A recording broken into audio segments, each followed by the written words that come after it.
Paget was 55-year-old man who used to work in the ceramic factory of beautiful woman. One day, Mr. Paget was experiencing full body headache, and that day, Mr. Paget did a fault in the recycling system of the factory. So all the vases which were coming out were really ugly looking. After that incident, Mr. Pagey was fired from the job. So, guys, this was just a little story, just make you to remember Paget's disease. So now let's correlate Paget's disease with this story.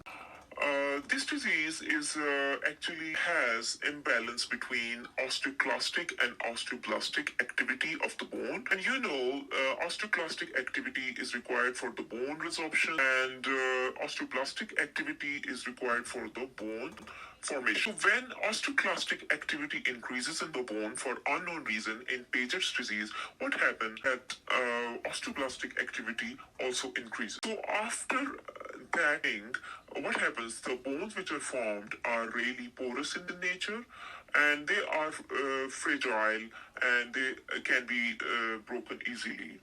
So, guys, that's all about Paget's disease. Please join my Facebook page, Learn with Dr. K, and my YouTube channel with the same name. Thank you.